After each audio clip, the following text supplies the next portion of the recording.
Hey, DawgNation, it's Brandon Adams, the host of DawgNation Daily, the daily podcast for Georgia Bulldogs fans. I'm glad you're here. It's going to be a fun show. It's a Marlowe's Tavern Tell-All Tuesday coming up with Jeff Sentell in a little bit. We'll kind of talk to him about the recruits that Georgia has gotten, a couple that Georgia's missed out on. I thought that Chip Tower said something fascinating yesterday about maybe a little bit different kind of look at the Georgia schedule for 2018. We'll deal with that.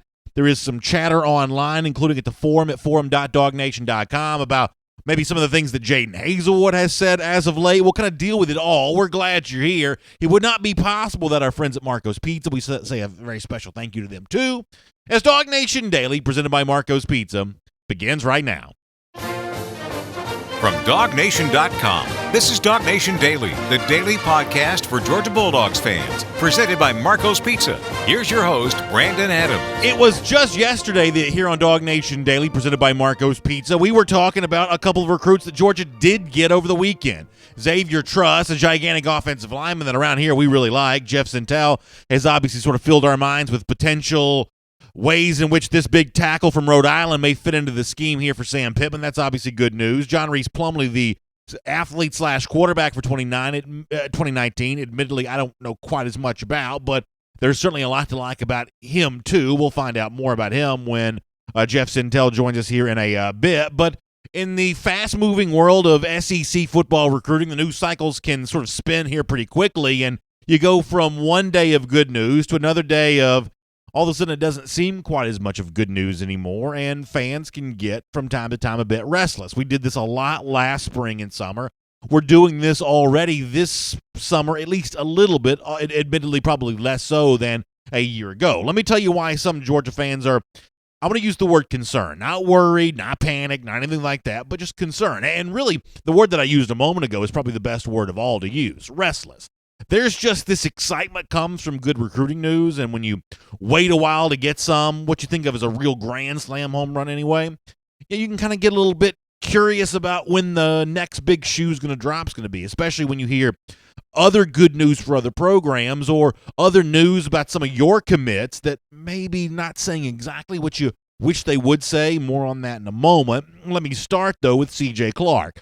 The big four-star defensive tackle from North Carolina chooses NC State yesterday. Now, the backdrop here is, as Jeff Sentell has said to us many times when he joined us on DawgNation Daily, it is not abundantly clear how much of a priority C.J. Clark really was for UGA. Certainly a recruiting target, but is this one of those guys that Georgia was going to the mattresses on?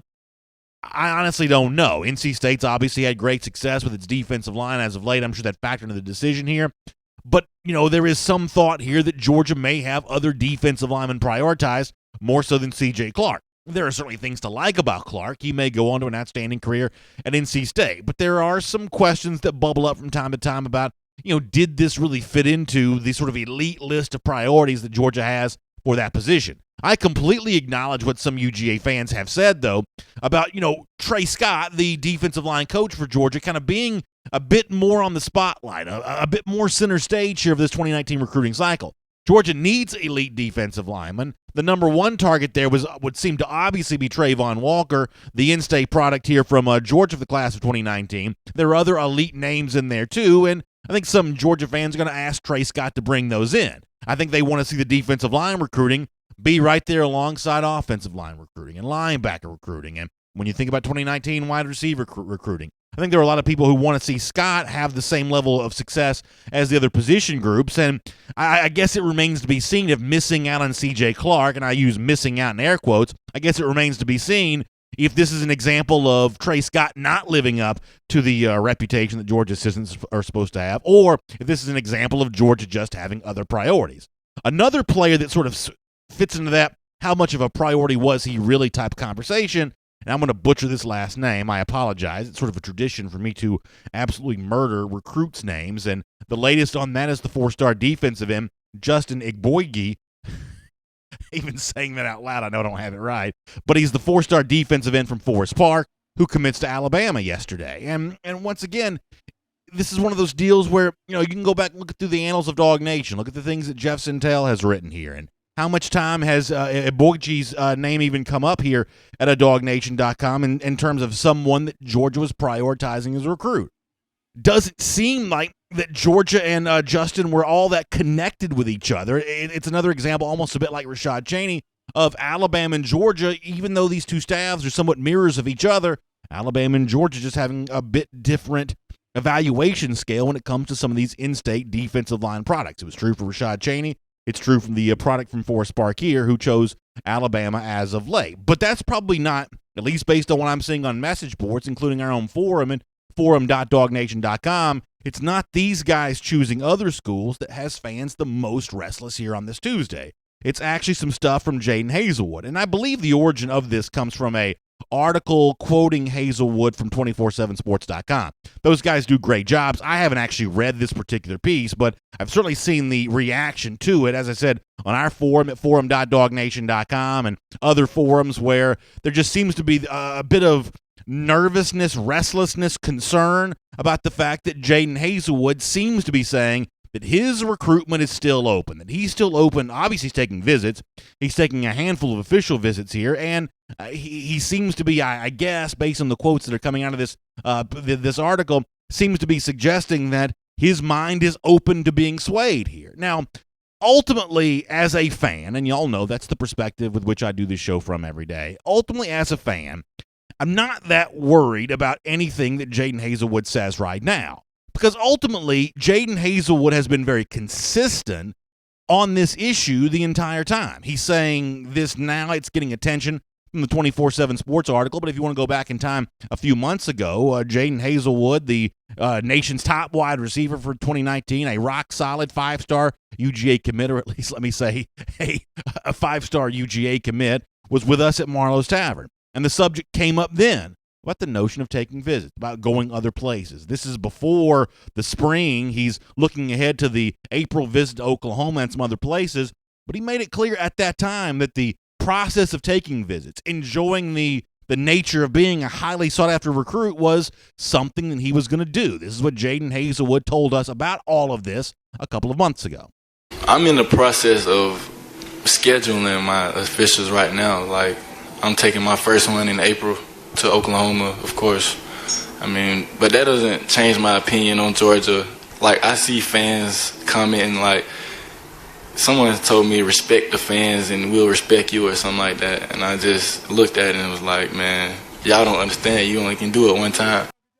And when you're a guy like Jadon Haselwood and you're getting justifiably as much attention as he's getting from all these schools, the Auburns, the Oklahomans, kind of everybody in between, it's sort of a hard thing to say no to, not in terms of accepting their offer to come be a commit at their program, but accepting their offer to come take a visit. That is, I would imagine, sort of a hard thing for someone to say no to. And for Jadon Haselwood, you heard him back there at Marlowe's Tavern say, I'm not going to say no to this. I am going to enjoy this process a bit. And obviously, if you're taking visits, you're at least open to the pitch they're giving you. Ultimately, do I think that Georgia fans have a reason to be worried? I guess I don't.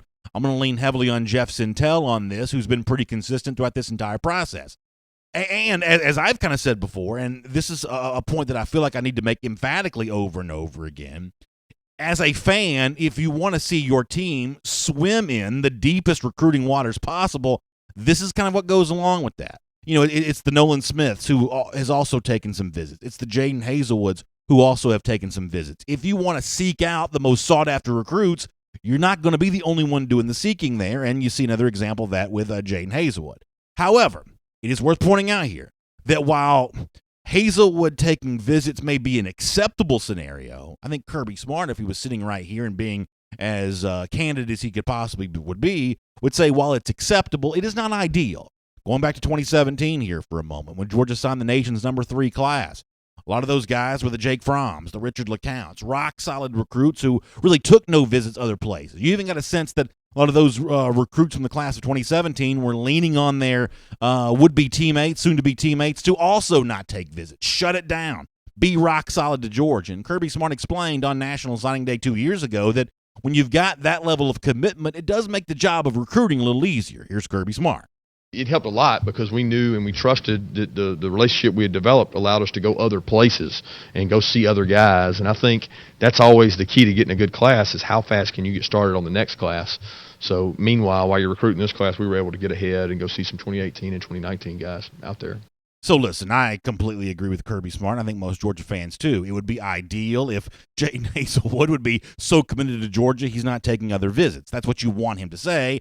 That's not what he's saying. However, any level of commitment from Jadon Haselwood to Georgia is better than the alternative of him not being committed at all here. And ultimately, no matter what, I'm just not worried about this situation because I think that Kirby Smart at Georgia has built the kind of program that sells itself. It sells itself when Haselwood's on other campuses. It has sold itself when other recruits are on other campuses, including non-committed players who are heavily considering Georgia. We'll talk more about that when Jeff Sentell joins us as part of our Marlowe's Tavern Tell-All here in just a moment. And I guess to sort of wrap up this entire conversation, I can't help but to go back to about this time a year ago when Jeff Sentell was on our program. And at the time, the Georgia recruiting scenario was far worse, at least on paper, seemingly, than it is right now. We spent a lot of this time a year ago looking at Georgia ranked like 60-something, 70-something in the nation in recruiting, however dire it seemed to have gotten. But while me and some of y'all were thinking, what's wrong with UGA recruiting? Apparently, according to Jeff Sentell, who spoke these words almost exactly a year ago, the Georgia coaches never felt that way. In fact, they found it all to be pretty funny. Here's Jeff Sentell. I talk to a lot of recruits, and a lot of recruits kind of tell me that the Georgia coaches kind of laugh at all the headlines about, woe is Georgia, they can't put together back-to-back strong classes, yada, yada, yada. Those coaches, according to the recruits I talk to, feel very bullish about what they're going to build in 2018, but all those gifts haven't been unwrapped under the tree yet, so that's something for the fan base to pay close attention to over the next 4 or 5 months. I think that's important words of reminder there from Jeff Sentell that these things have a way of working themselves out, which is not to say that restlessness can be avoided. It is a bit of an uncontrollable emotion from time to time when you're waiting on more good news. There's a tendency to get a little impatient here. But ultimately, when all this is said and done for the class of 2019, I think it's probably going to look very similar to 2018, one that ranks very near the top of the country in terms of the best classes anyone's able to produce for this recruiting cycle. My name is Brandon Adams, and this is DawgNation Daily, the daily podcast for Georgia Bulldogs fans. We are presented by Marco's Pizza, and I'm so glad you're here, no matter how you get to us today. Whether it be on video, the DawgNation Facebook page, DawgNation YouTube page, or the DawgNation Twitter feed, we are live every single day there at 10 a.m. We're available to you on the radio at noon on Athens Sports Radio 960 The Ref, and in podcast form, wherever podcasts are found, Apple Podcasts, Android devices, the world-famous DawgNation.com. We're just really, really glad you're here, and very thankful to Marco's Pizza, who makes all of this possible. Y'all know I like Marco's Pizza because it's authentic Italian quality pizza where you get a great low price every single day. How about 2 medium, 2-topping pizzas for just $6.99 each? It's every day the Italian way at Marco's Pizza. And when they say the Italian way, what they mean is that authentic Italian Gianmarco family recipe sauce. Those 3 melted cheeses blended on top of the delicious crust. And I love the price when you got a family of 4 to feed like I do. You can't get enough of that. And 2 medium, 2-topping pizzas for just $6.99 each. That really speaks to you. I love it. You can say hello primo at Marcos. Go to marcos.com to find out more on that. It is also coming up Jeff Sentell here as he joins us every Tuesday here on DawgNation Daily for our Marlowe's Tavern Tell-All. We'll do a lot of the stuff with Jeff that I just addressed there, including the Jadon Haselwood rumors, the guys that said no to UGA. We'll kind of deal with all that with Jeff Sentell in just a moment. Before we do that, though, let me go back in time just briefly for a moment. One of the things we've talked about a lot here on the program is the sort of national consensus that Georgia plays an easy schedule in 2018, especially when you factor the non-conference. Georgia seemingly doesn't rank very high on anybody's rank of toughest non-conference opponents here for 2018. But in a conversation with Chip Towers yesterday, the subject came up of the Georgia secondary and trying to plug some holes in that secondary, including filling out some of the depth there with the guys who will be backing up what is thought to be a pretty solid group of starters. And Chip Towers said something in the midst of that discussion about the Georgia schedule for 2018 that I thought was kind of interesting. He said when you factor in some of the quarterbacks that Georgia plays, Jake Bentley and Drew Lock included, all of a sudden maybe a Georgia schedule that some would say is easy, maybe it's not quite so easy at second blush. Here's Chip Towers. You know, everybody talks about Georgia's schedule and how favorable it is. The one thing that really concerns me in that regard is those 2 quarterbacks that Georgia's going to face in the first month and the 2 Columbias. I can promise you, they're not going to be throwing at DeAndre Baker. They're going to be throwing the other way. This is what they do. This is what every offense does. It's what they do every week. It's to prepare for teams, and all off-season, quite frankly, is game plan for a team, and they're looking around. They're all right, where are the weak links? that's what we're going to attack, and that's what they're thinking. I think that's a really interesting point from Chip Towers. Now, overall, I don't think it changes the nature of how I view the Georgia schedule. I do think compared to some schedules in some years, Georgia's 2018 schedule is pretty favorable. But in terms of a challenge that Georgia has to face, tough quarterbacks is an example of that. Chip mentions Drew Lock and Jake Bentley. I think you could also add to that Joe Burrow, the transfer from Ohio State, who could be starting for LSU, and Jarrett Stidham in Auburn, which sort of brings to mind of what's important for the Georgia defense this season. I thought CFB Film Room, who's a pretty good Twitter account to follow, had an interesting stat they put out here today in terms of the top SEC returning quarterback pressure groups here for 2018, and Georgia's on that list with a combined total of 46 from the duo of Jonathan Ledbetter and Tyler Clark from a year ago, behind a tandem from Vanderbilt, Anthony Jennings and Isaiah Buggs from Alabama, and the very good defensive line duo from Mississippi State of Montez Sweat and Jeffrey Simmons. So when you think about what Georgia does have to face this season,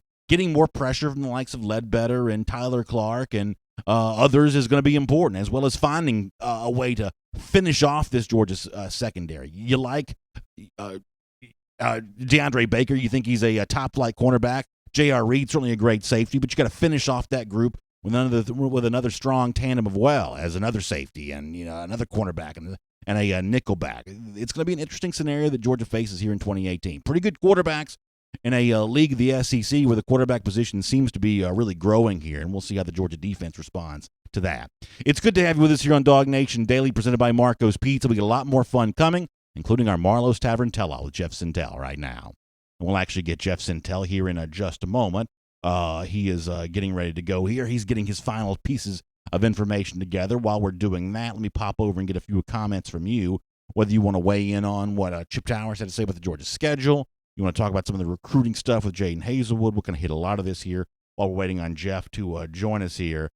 Travis Nunley over on the YouTube side of things says you can't really rank strength of schedule under the end of the season, and certainly, certainly that's kind of an interesting, way to look at that, kind of a way to go on that. I think perceptions of schedules do matter here, because I think perceptions of schedules are going to color how teams rise up the polls here. And I don't care what the College Football Playoff Selection Committee says, they're still going to be influenced by the human polls that come out for several weeks before they do. College football is still a bit of a dog and pony show. There is still a little bit of PR work that goes into this. So the thoughts of who plays an easy schedule and who doesn't, I think that's still going to be a big part of the conversation in college football for some time to come. We've got a lot more of your comments, both on Facebook and YouTube. Thanks for watching and checking in there. And for now, what you come for is a Jeff Sentell on a Tuesday. So let's get ready to catch up with Jeff right now. From Athens and across the SEC or wherever the recruiting trail may lead, here's a DawgNation.com insider. Let me say hello to Jeff Sentell here as a part of our Marlowe's Tavern Tell-All. By the way, I think that I'm very excited. I understand on Friday, I'm going to get a chance to go hang out and have some lunch with our friends over at Marlowe's Tavern. They've got a great summer menu they're debuting right now, and it is a good chance to sample some of that and say hello to our friends there. We always love doing that. Looking forward to doing that again on Friday. By the way, if you want to find out everything going on at the Marlowe's Tavern closest to you, become a Marlowe's insider by texting the word Marlowe's. That's MARLOWS to 24242. You can do that. You can find out about special offers, exciting events going on, including a really cool brand new bunch of featured menu items here for the summer. With that said, Jeff Sentell, good morning to you. Thanks for being here on DawgNation Daily today. How you doing? Brandon, how are you, man? Hey, when we hit up that sample platter on Friday, is that a Hawaiian shirt day, Brandon? I need to make sure, man. You know Next time what? we go out in public. I feel somewhat vindicated by the Hawaiian shirt thing, because after getting a little criticism for initially showing up on social media wearing that thing on Saturday, I got a lot of people in response yesterday saying, you know what? Hawaiian choices or Hawaiian shirts are a very valid style choice here this summer. These things, if you go to the department stores, they're all over the place. I think Hawaiian shirts are back in a big way, and I think maybe I'm helping to bring them back, maybe. What do you think about that? I would say two things. Number one, have you ever met a grumpy curmudgeon at all in a Hawaiian shirt? Thank you. That's like something like Kryptonite and Superman, but a positive effect. When you wear the Hawaiian shirt, you cannot be anything but a happy dude, even while you're at work. That is exactly right. And I don't know if they make Hawaiian shirts big enough to fit C.J. Clark, the four-star defensive tackle who chose NC State over Georgia yesterday, but maybe that's one of the things he'll wear in celebration of his choice of the Wolfpack there. We have talked about C.J. Clark a lot. We spent a good bit of time on him on Friday. He doesn't choose Georgia. Difficult to tell what all this means. I mean, ultimately, how big of a loss is this for Georgia in your mind?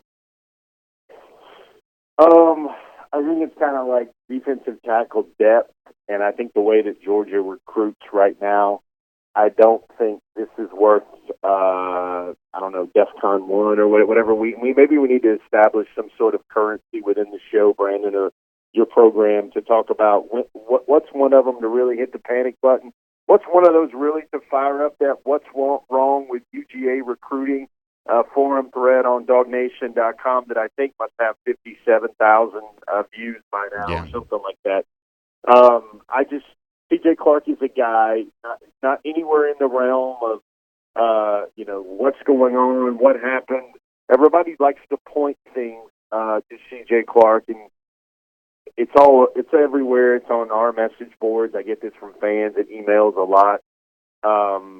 Everybody wants to make that some sort of indictment of the defensive tackle recruiting and what's going on there. It's a very popular question, and I just think when it comes to Trey Scott, he is a genuine guy. He is not one of those sassy, professional, polished, toothpaste commercial type salesmen. He's going to keep it real. He's going to be very genuine, and I think there are some recruits that will work very well with, especially those that have down-home roots that are looking for a father figure type in the recruiting relationship, but it won't work for all recruits, and I think that's something that Georgia and its defensive tackle recruiting.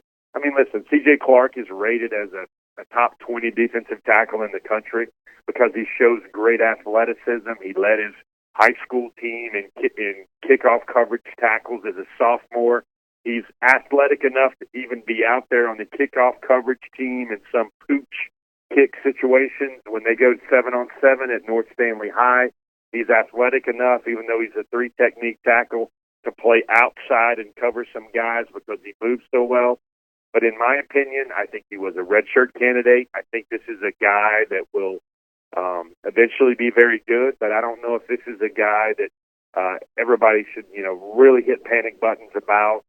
And it's funny, Brandon, in the world of recruiting theater as it is, probably seemed about, 8 to 10 days ago that the tea leaves started changing there with C.J. Clark, and then it was a whole lot of time for folks to get worked up about a prospect not choosing the University of Georgia. How much was Georgia recruiting, and I'm going to just butcher this name, I think I do it every time I try to bring him up, Justin Nakobe, the Forest Park defensive end that chose Alabama yesterday. Was this a guy that Georgia was trying to get heavily in on? What was the relationship between this prospect, this 4-star guy, and UGA? Well, first of all, he's from a high school, Forest Park in Metro Atlanta, who hadn't produced a legit D1 prospect since Hines Ward. And Georgia did want him. Georgia was recruiting him. He's an Under Armour All-American. Very young prospect. He's not a very developed prospect as well. You're talking about a guy there who will, even though he's picked up the Under Armour All-American status, you're talking about a guy there that hadn't played a lot of football. I remember seeing him at the Rising Seniors game last December. He flashed a lot of athletic ability, but still lacked a lot of polish. He was a guy that hadn't really gotten coached up well, hadn't got really high-level instruction. He was just coming off a thought where he was wondering in his freshman and sophomore years if he was a basketball player. Great athlete, another guy that Alabama has came into the Metro Atlanta area and snatched. So they've got 2 guys from Metro Atlanta now on their board. That's Rashad Cheney and Mr. Boygby from Forest Park High School. So defensive line recruiting, everybody knows the names. I think they should maybe spam the panic buttons when guys like, if things happen where guys like Travon Walker and Derek Rambo Hunter, guys like that start maybe leaning or start pointing towards another program. I will say that Georgia, another name to think about there is Quashon Fuller. He's a guy that continues to say very nice things about Georgia. He took 2 recent visits to Georgia. He told me recently that although he is committed to committed to Florida State. He still has Georgia among his top 5 schools, and all 5 schools there are basically neck and neck right now when it comes to his recruitment. So let's talk about some of the guys that Georgia has gotten as of late. Another guy that I know you like here, we've mentioned him many times, part of our Marlowe's Tavern Tell-All, is Xavier Truss, the 4-star, massive offensive tackle from Rhode Island, 6'7.5", 350 pounds. And, as we've said before, this is that priority that Pittman and Kirby Smart want to put on, big, massive offensive linemen. But when it comes to Xavier Truss, it is about more than just his size, correct? Yeah, it's funny, in the state of Rhode Island, Brandon, they only have about, maybe get this, Brandon, they only have like 40 or so high schools that actually play football. Xavier Truss comes from a program that didn't win the state title last year in Rhode Island, but is used to stringing together state titles. I think they won 6 or 7, Bishop Hendricken, in the years leading up to the 2017 season. And it's another weird thing is they don't play their freshmen on the freshman team in the state of Rhode Island. They have a freshman squad that's different from their JV squad and their varsity squad. Give me a 5-second timeout to just imagine Xavier Truss on the freshman team. No doubt. I think he was about 6'4" and about 280 pounds at that time. And wow, pity those poor souls that got in his way on a stretch play or anything else regarding the offensive line. Now, he also was a two-way player for the Hawks. He plays some defensive tackle as well, has great feet, really about 6'7.5", Brandon, and about 340 or so some odd pounds. Very interesting player here, and you got to think about this for a second. I'm in the midst of compiling the research, and it's going to be a good stat, but think about players from Rhode Island. He has offers from everybody in the country except for maybe Notre Dame and Stanford and Texas, and rated number 102 overall in the nation for 2019. And that amounts to perhaps the most heavily recruited player ever in the state of Rhode Island.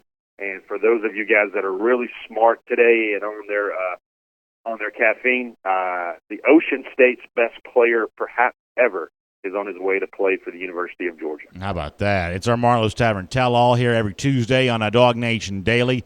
If you want to find out more about the Marlowe's Tavern nearest you, become a Marlowe's Insider. Text the word Marlowe's, MARLOWS, to 24242. You can find out about all the fun things going on at Marlowe's, including that great new summer menu that Jeff and I are both really excited about. Jeff, John Reese Plumlee is the, 2019 quarterback now for Georgia.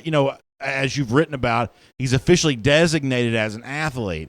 Is this one of those deals where a guy that's, not really a full-time quarterback necessarily, is this an insurance policy that maybe one day he plays a different position at UGA? Is this quarterback or bust for Reese Plumlee here at UGA? What is the status here of this 2019 edition in John Reese Plumlee? Well, I'm going to call upon a favorite Western of mine, Brandon, to kind of describe JR in maybe the most quick, succinct way I can. Here's the good, the bad, and the ugly. The good for John Reese Plumlee is I think he's a perfect match for the University of Georgia. He's got great speed. He plays center fielder. He will be a baseball player play baseball for the Diamond Dogs as well. 6'1", about 185. And he's a guy that I think is a perfect match for Georgia because they weren't going to get a guy coming in hoping to play 2018, obviously not 2018, but 2019, 2020, 2021. Especially with those guys with the initials JF on the depth chart at the University of Georgia. But this is a guy that's coming in that's not going to play right away, not expecting to play right away, and he's expecting to develop right away. So he's a guy that's also maybe a taller version of Stetson Bennett in terms of the mobility, the escapability. It remains to be seen whether he'll have the accurate arm or the field acumen that Stetson Bennett had running that scout team, but that will be another arm for Georgia and a scholarship arm for Georgia at that.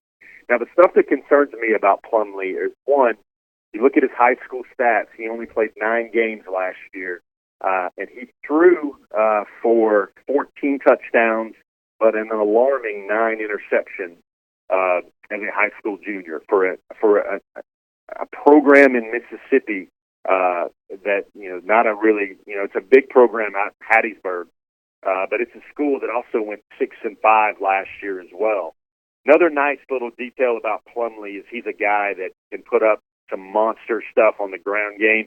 He had a 95-yard touchdown run as a high school quarterback for his high school team.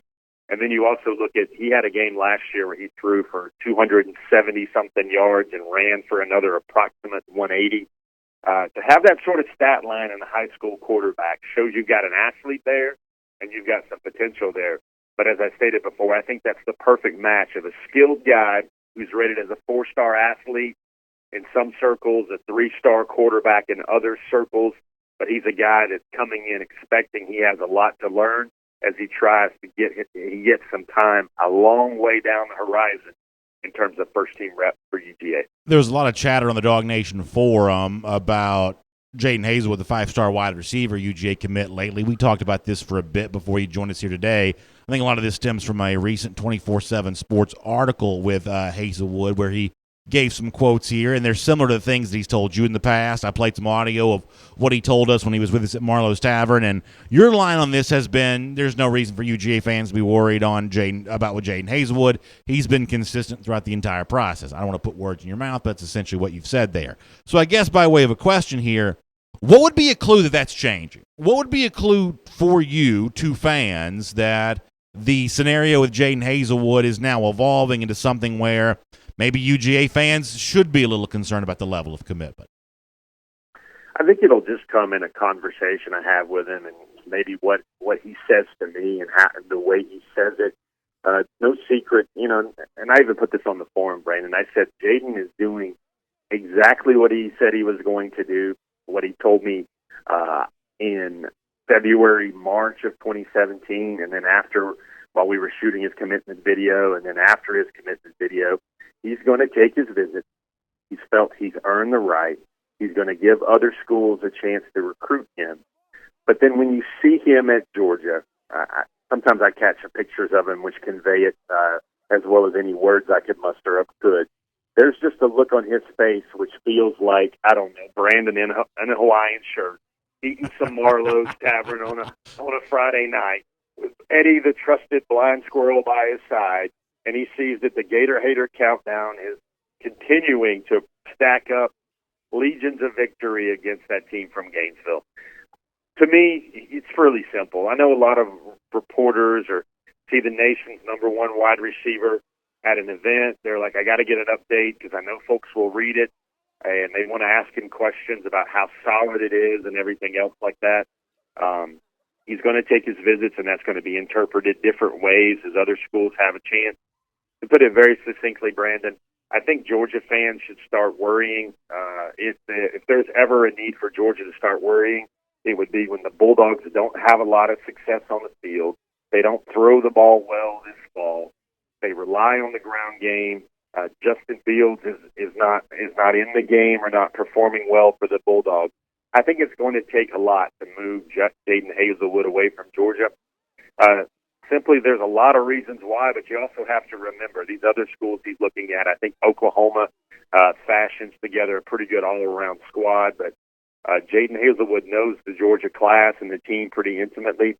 He knows what Georgia has at receiver. He knows what they have at quarterback, and he knows what they have on the offensive line. He knows the running backs that are in that stable as well. He knows he will have a great chance to get single coverage in a lot of times in the SEC, and he knows what he can do with single coverage. I don't want to put you on the witness stand here. I don't want you to make you feel like you're being interrogated, but I couldn't help but notice you mentioned Justin Fields there. Fields has talked before about his relationship with Jadon Haselwood. Haselwood has talked about Fields being instrumental in his decision to come to Georgia. Is it fair to say that if Fields is not playing, Haselwood will view – not playing at all, that Haselwood will view that as a negative? Oh, I think it's kind of a given that Fields will play, especially with the new redshirt rules. So that's like saying, I wonder if they will have Coca-Cola for sale at Sanford Stadium this fall or something like that. I think with Jadon and I think with Justin, he knows what Justin can do, and that's one thing, again, that no other school can really have in Oklahoma and Auburn. Bo Nix does play for his 7-on-7 team, and they've established some great chemistry together playing for the Cam Newton 7-on-7 squad. That's the Auburn commit, Bo Nix, for 2019. Sure. But there's something different about Justin Fields, and we don't need to go into that with our audience about that. So I mean, it could just be a measure. I don't know, something tangible. Georgia throws the ball.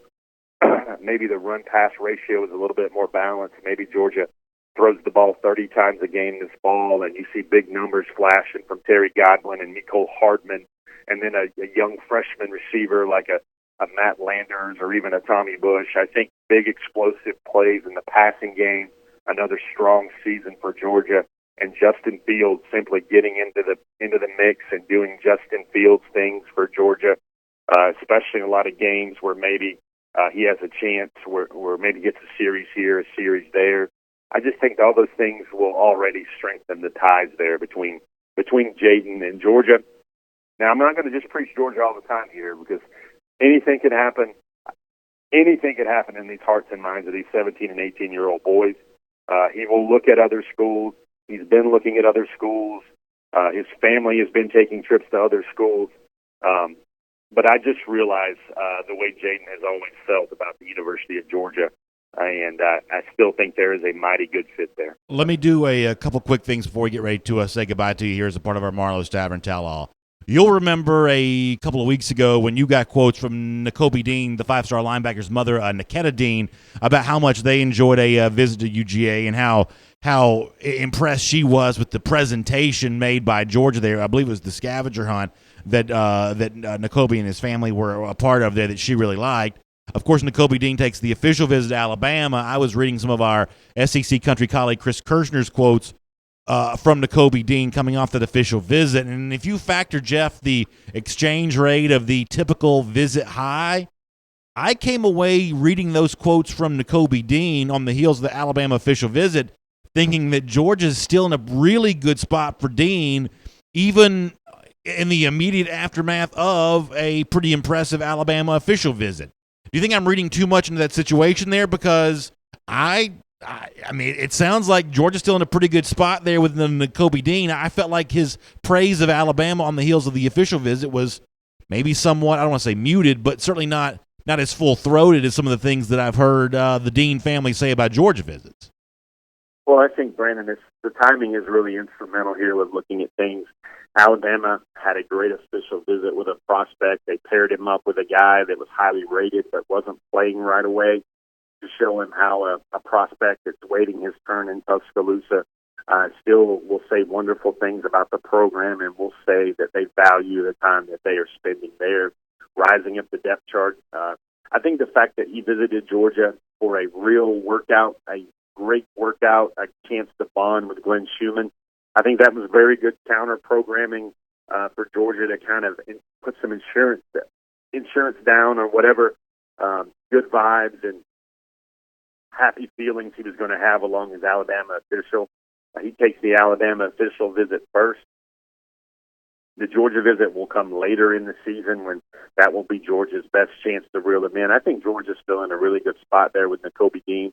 Got to remember, he left Georgia even though he had the official visit to Alabama coming up, knowing that he would be back and soon, and that would be back prior to his official visit, and it would also be back prior or sometime this summer around the time when Georgia's going to unveil the new locker room and the new West End Zone in a major late July recruiting event for a lot of guys.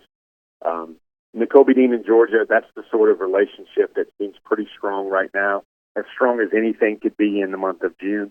And there'll be lots of legwork and lots of recruiting trips and lots of relationship building to go for whoever will land Nakobe Dean. All right, very last final thing. I will admit to you that I'm having a little bit of a difficult time completely understanding what Georgia's doing with its 2020 quarterback recruiting.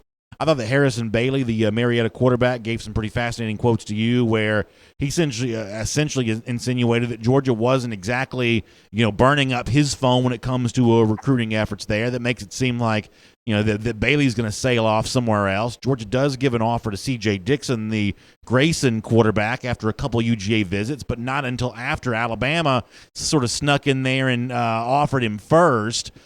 What is Georgia doing at the quarterback position right now when it comes to 2020 here in particular, which is thought of as I think you would say, much deeper year for QB recruiting than the current cycle is? Hard to understand Georgia's process here.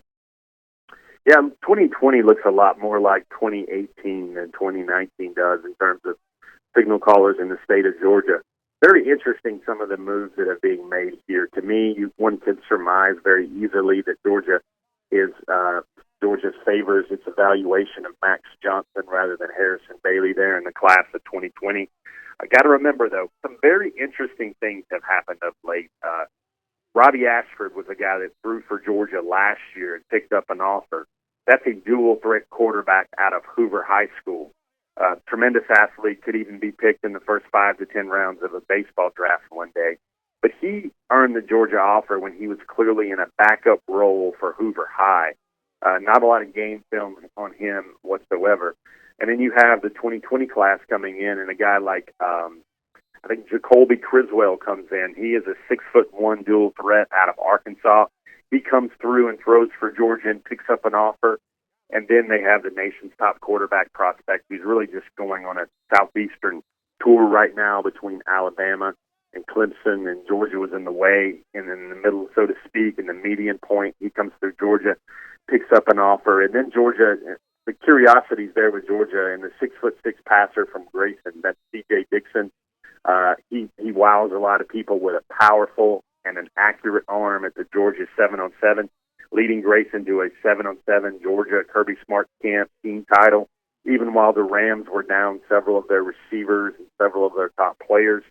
He works out for Georgia again, and then again has another, from what I'm told, another great sterling workout. The offer doesn't come immediately, even though he had offers on the table from Florida and Ohio State.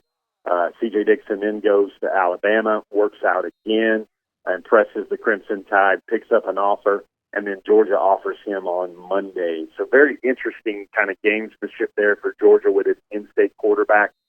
I'm sure the theories everybody usually arises about who's getting offered and who's not getting offered. The normal check-down theories are, oh, they don't want to spook somebody else at the position, or, oh, he doesn't have enough game tape yet. So there are lots of interesting little subplots there to what's going on. I do know this. C.J. Dixon is about 6'6" and about 220 pounds. Can time about a 4.7 in the 40, 4.75 in the 40. Very powerful arm, very accurate arm. I asked a couple fellas that would know to rate Harrison Bailey, C.J. Dixon, Kendrick Patterson down in Pelham, Max Johnson, kind of to rate all the 2020 arms in the state of Georgia. And Dixon was right in the middle of that. There was no clear edge for anyone in terms of arm strength or accuracy amongst all those guys. Maybe one of the best scouting points is a lot of people like the way Harrison Bailey plays the quarterback position. I do as well. He thinks the game very well. You talk about intelligence for quarterbacks, maybe the stuff that separates elite quarterbacks from one another, and it's the stuff that takes place above the shoulder and between the ears. And I think Harrison Bailey is really strong in all those areas. It remains to be seen what C.J. Dixon will do this year, leading a stacked Grayson team, which will contend for a national title again this fall with all the players they have coming back. Dixon does really like Georgia. Grew up as a fan of that school, lots of Georgia fans in his family, and I know that meant a lot to him to get that Georgia offer. That is fascinating stuff, Jeff. That's why we lean on you every week here as part of our Marlowe's Tavern Tell-All. Great insight there into what's going on with that and all the other issues facing UGA recruiting. Thanks for your time here today on DawgNation Daily on our Marlowe's Tavern Tell-All. We'll look forward to speaking to you soon. All right, guys. Preview the intel that's dropping today. Early, late morning, early afternoon. We've got a player named to know in the class of 2020 who says it is a dead heat right now between Ohio State and Georgia. Ooh, wow. That's a great tease. We'll look forward to reading that, Jeff. Thanks for giving us the tip. All right, guys. See you later. Let's take a look around the rest of the league. This is SEC Through. Yeah, that is a really fascinating description of everything going on with Georgia recruiting there from Jeff Sentell. And when you listen to that, especially there at the end when it comes to those 2020 quarterbacks, which is a position in Georgia for the following recruiting cycle that is pretty deep again. As Jeff said, it reminds you a bit of 2018 when you had Trevor Lawrence that goes to Clemson, when you have Justin Fields that goes to Georgia as a very highly regarded prospect, Emory Jones at Florida. You know, those were big-time quarterback names. Kind of everybody wanted them. In 2019, there was, I guess, more debate about who the top quarterbacks are, and I guess some curiosity about whether or not any of these quarterbacks kind of rank with what was a year before, what might be a year after. But when it comes to Georgia, though, Georgia's still taking its time. There is clearly in place here a process for Kirby Smart in recruiting that has now become his own. He seems less and less to me every day like the guy who used to work for Nick Saban, because there are evaluations that go on now of prospects that it's just different between Alabama and Georgia. I'm not saying that Georgia's superior. I guess we won't find that out for years to come until all these guys play. But pretty clear, Kirby Smart and Georgia are rating players in some cases differently than what Alabama is rating them, and Georgia is taking its time here. I think that Georgia views itself in a position of strength when it comes to recruiting at every position, and they're not going to be panicked into recruiting any quarterback, or really any position, including quarterback, even though there are plenty of national outlets that will tell you that Georgia really needs that third quarterback, really needs to fill out that depth in the quarterback room. Kirby Smart's still taking his time here. He's taking his own approach here. He's becoming his own guy here as he becomes the more seasoned head coach at Georgia, moving into his third season on the field and what would also be, I guess, his fourth and soon-to-be fifth recruiting cycle on the Georgia job. Pretty fascinating stuff there. Time now for your SEC through. I'll invite you to check out SEC Country Live. It comes up at 3 p.m. Eastern Time on the SEC Country video channels this afternoon. I'm talking about, the Facebook page, the YouTube page, the Twitter feed. We'd love to have you check us out and join us for SEC Country Live later on this afternoon. And one of the things I talked about yesterday on the show was an ESPN.com article looking at top concerns for each of the preseason top 25 teams. We addressed the Georgia secondary yesterday as the concern for the Bulldogs and kind of talked about what that means. And actually, it wasn't secondary. Excuse me, not the secondary. It was the linebacking core. They were talking about the need to replace Roquan Smith and Davin Bellamy and Lorenzo Carter. We talked about that being important for Georgia a day ago. ESPN wrote about that. I thought it might be kind of interesting here to kind of address some of the other concerns that other SEC teams have, according to the folks at ESPN, and it is secondary that shows up as Alabama's biggest need, according to the writers of ESPN.com. The big issue here is Minkah Fitzpatrick's not there anymore. He was a bit of a one-man gang for that Alabama secondary in recent years. He's gone. He's not the only one that Alabama has to replace. A lot of newcomers will be playing there. This has been one of those priorities for Alabama in recruiting now for a couple of cycles. Remember that battle that went on for the 2017 class between Georgia and Alabama over D'Angelo Gibbs? They knew then the kind of, holes they had to fill there, and it'll be interesting to see on the field this season if Alabama does that. It's also something to think about for Georgia if it gets to that game in December against Alabama in the SEC Championship. The thought here is that Georgia might be throwing a lot more during the season. Jeff Sentell just told you that maybe some of the wide receiver recruits, including Jadon Haselwood, are curious to see how much the Dogs do put the ball in the air. If ESPN's to be believed here, putting the ball in the air, challenging an Alabama secondary, that might be the way to repeat as SEC champions. A couple of other big needs, according to ESPN, about some of the SEC teams. Georgia doesn't play Mississippi State, but they are 16th in the ESPN preseason poll, and ESPN has a bit of a concern about the wide receivers there for Mississippi State. It's one of the reasons why the Stephen Guidry news that we've been following a bit, the junior college transfer who may or may not be in good graces with Joe Moorhead right now, that continues to be an offseason storyline worth watching. A team that Georgia does play that also has some wide receiver concerns is Auburn here. They got a ton of injuries to that position back during the spring season, during spring practices, and for Jarrett Stidham, who factors in that conversation of top quarterbacks in all of college football here, top quarterbacks in the SEC for sure, part of the thing that'll determine if he really achieves that level of status, if he fully fulfills his potential here, will be determining, can they find a wide receiver? By recruiting rankings alone, Auburn's recruited that position pretty well, including guys like Nate Craig Myers in recent years. But somebody from that group is going to really step up and become a dependable target for Jarrett Stidham if he's going to actually live up to some of the hype that's building around him here this offseason. Texas A&M also has some issues at wide receiver, according to ESPN. They're at number 23 in the ESPN preseason poll. A lot of that is doing and a part of the need to replace Christian Kirk, who's now departed on his way to the NFL. Same for South Carolina, coming in at number 25 in the ESPN preseason poll. Their big need to replace is the tight end Hayden Hurst. And I don't know if you feel this way that I do, but watching all of Georgia's opponents a year ago, The guy who was sort of the most impressive in person in comparison to what you'd seen on TV for me was Hayden Hurst. He was just such a big target and such a difficult guy to guard because he was a big guy that ran really well.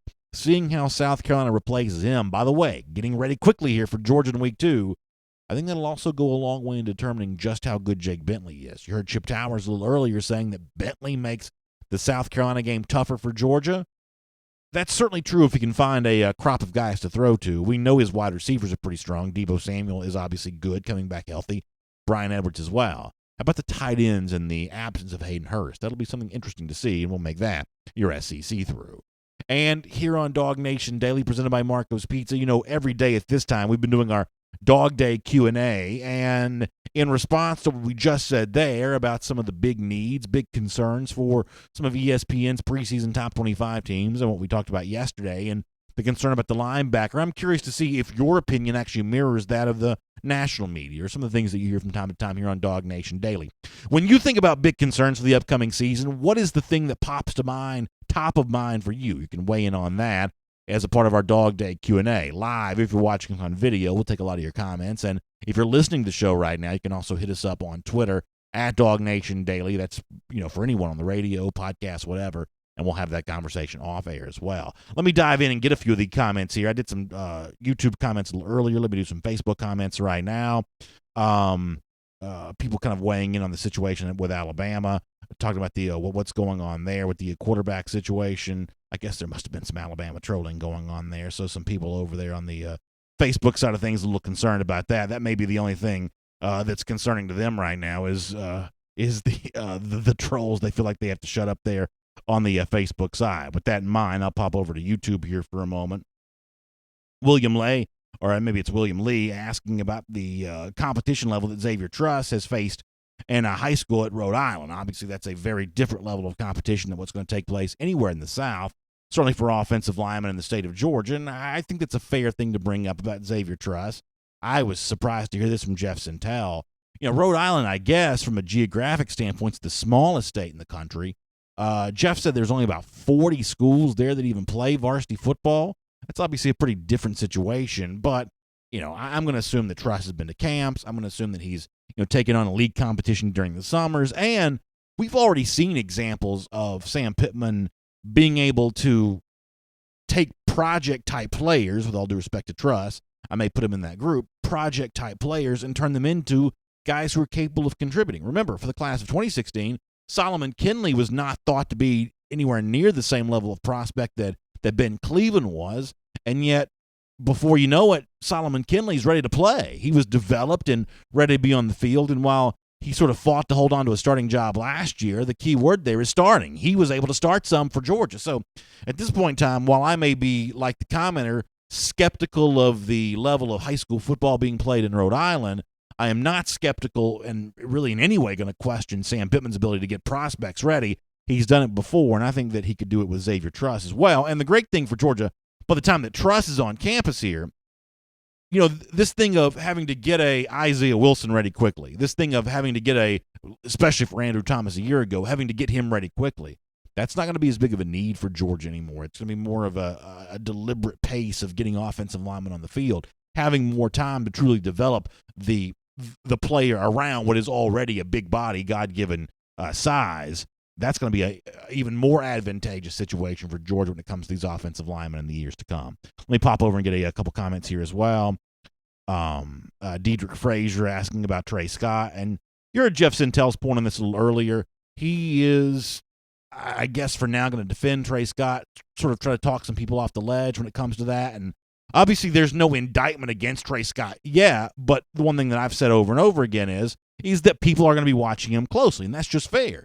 He was brought to Georgia to replace a defensive line coach that probably did not do well enough in recruiting. It seems reasonable to suggest the reason why Tracy Rocker isn't here anymore is because of recruiting. Therefore, there was already pressure on Trey Scott, but I think what Jeff would say is that Trey Scott may be the kind of assistant coach that lives up to those expectations and handles that pressure just fine. But we'll have to wait and see how that goes with Trayvon Walker and others. You heard Jeff talking about Derek Rambo Hunter, Quishon Fuller. Those are some of the names that'll be instrumental when it comes to how Georgia does with its defensive line recruiting. Trey Scott obviously kind of in the crosshairs when it comes to that. But as I said, there's still plenty of reason to think that he'll do just fine in that regard. Also, plenty of reason to think that Georgia will do just fine when it gets to Jacksonville this October for the world's largest outdoor cocktail party. You know, our buddy Eddie loves it when we do the Gator Hater Countdown, and we do it every single day here, right here on DawgNation Daily, presented by Marco's Pizza. And 130 days from right now, Georgia goes back to Jacksonville again, gets another win over those lousy, stinking Gators. It's our Gator Hater Countdown. We do it every single day here on DawgNation Daily, presented by Marco's Pizza. We've got a great week of shows for you throughout the rest of the week. Some of it surprises, some of it what you've come to expect. Hope you'll join us tomorrow, 10 a.m. on video, or whenever you listen on audio for another episode of DawgNation Daily. Y'all have a great day. And on video, we went very long with Jeff Sentell today. That means that we don't have a lot of time left for comments. I'm going to try to get a couple here, both on YouTube and Facebook. Alexander Rain on YouTube says, just because C.J. Clark didn't commit to Georgia doesn't mean that Trey Scott missed him. There's no way to know if we really have that much of a chance with him. I sort of agree with Alexander on this. There is a pretty significant unknown about a lot of this stuff right now. But this is one of those things where it's fair to say Trey Scott's got a hit on some big defensive linemen. And I think it's also fair to say that the real necessities here, the real top priorities, are guys who are still yet to come. And I think it's a somewhat, scenario where more than one thing is true. Trey Scott's got some pressure on him here this recruiting cycle, and he's got some big potential trophies out there that would more than live up to what UGA fans need from him here. Stacy Goebel on YouTube also says Kirby Smart's not concerned with Alabama. Making Georgia better is all he can truly do. Let me pop over here to Facebook for a second.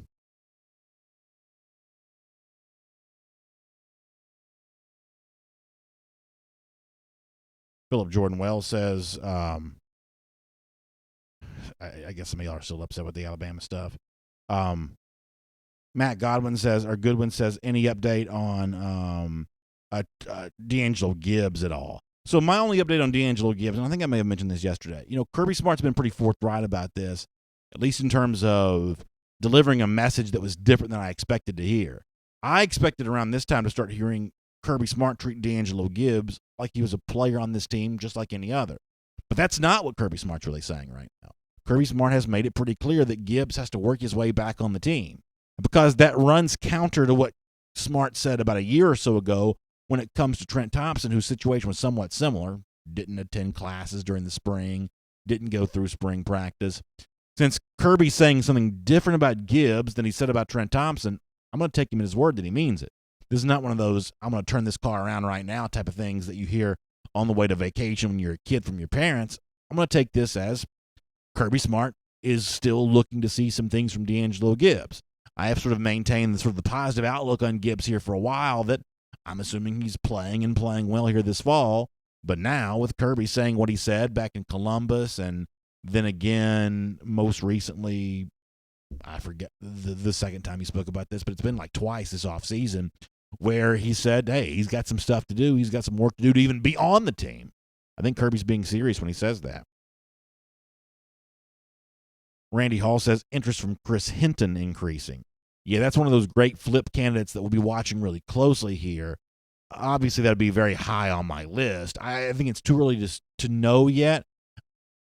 I may put Hinton in that category of the same way we heard nothing from Quay Walker, different position, of course, but we heard nothing from Quay Walker for a while, and then, boom, all of a sudden, this is sort of popping up out of nowhere.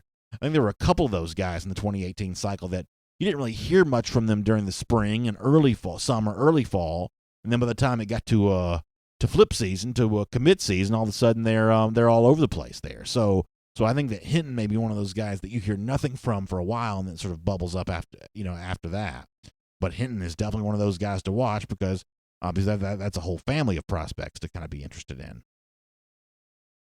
Nick Lurch says, I think we're fine with recruiting. Don't worry until it's time to worry. I think that's well said by Nick. Terrence Eberhardt says, isn't Jadon Haselwood on that Cam Newton 7-on-7 team? Yes, I believe that he is. Maybe Cam's got something to do with Auburn interest. He's big on Fields. That's our biggest playing card with him. I will say, though, that Cam Newton did not have much of an impact on Justin Fields a year ago, and that was even the same position. So I'm not quite sure how much that even factors in right now. JY says, can we get some injury updates, please? Progress of recovery. Specifically, who would you like to know about? Now, the odds are I probably don't know, but who are we thinking about most specifically when we think about injuries? And we'll see what we can find out about that.